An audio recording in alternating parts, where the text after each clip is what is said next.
பரிசுத்த வேதாகமம் பழைய ஏற்பாடு யோபுவினுடைய சரித்திரம் 40ஆம் அதிகாரம். பின்னும் கர்த்தர் யோபுக்கு உத்தரவாக, சர்வ வல்லவரோடே வழக்காடி அவருக்கு புத்தி படிப்பிக்கிறவன் யார்? தேவன் பேரில் குற்றம் பிடிக்கிறவன் இவைகளுக்கு உத்தரவு சொல்ல கடவன் என்றார். அப்பொழுது யோபு கர்த்தருக்கு பிரதியுத்தரமாக, இதோ நான் நீசன், நான் உமக்கு என்ன மறு உத்தரவு சொல்லுவேன்? என் கையினால் என் வாயை பொத்திக் கொள்ளுகிறேன். நான் 2 தரம் பேசினேன், இனி நான் பிரதியுத்தரம் கொடாமலும் பேசாமலும் இருப்பேன் என்றான். அப்பொழுது கர்த்தர் பெருங்காற்றில் இருந்து யோபுக்கு உத்தரவு அருளினார். இப்போதும் புருஷனைப் போல நீ அறை கட்டிக்கொள், நான் உன்னை கேட்பேன், நீ எனக்கு உத்தரவு சொல்லு. நீ என் நியாயத்தை அவமாக்குவாயோ? நீ உன்னை நீதிமானாக்கிக் கொள்ளும்படிக்கு என் மேல் குற்றம் சுமத்துவாயோ? தேவனுடைய பொய்யத்தை போல் உனக்கு புயமுண்டோ? அவரை போல் இடி முழக்கமாய் சத்தமிடக்கூடுமோ?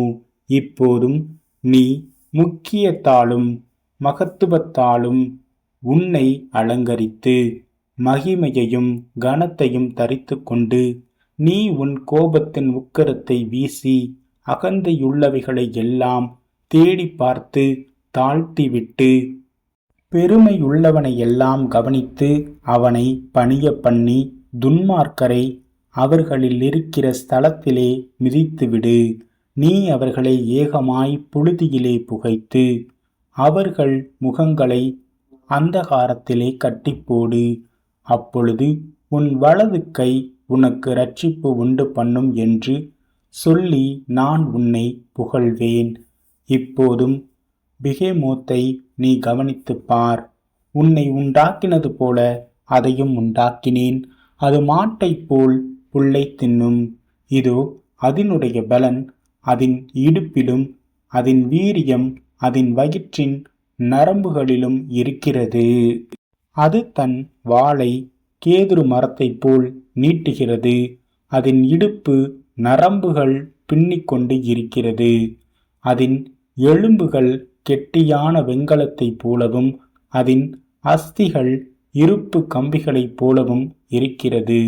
அது தேவனுடைய கிரியைகளில் பிரதானமான ஒரு கிரியை. அதை உண்டாக்கினவர் அதற்கு ஒரு பட்டயத்தையும் கொடுத்தார். காட்டு மிருகங்கள் யாவும் விளையாடுகிற மலைகள் அதற்கு மேய்ச்சலை விளைவிக்கும்.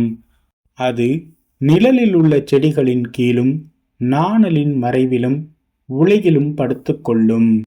தழல்களின் நிழல் அதை கவிந்து நதியின் அலறிகள் அதை சூழ்ந்து கொள்ளும். இதோ நதி புரண்டு வந்தாலும் அது பயந்தோடாது. யோர்தான் நதியத்தனைய தண்ணீர் அதன் முகத்தில் மோதினாலும் அது அசையாமல் இருக்கும்.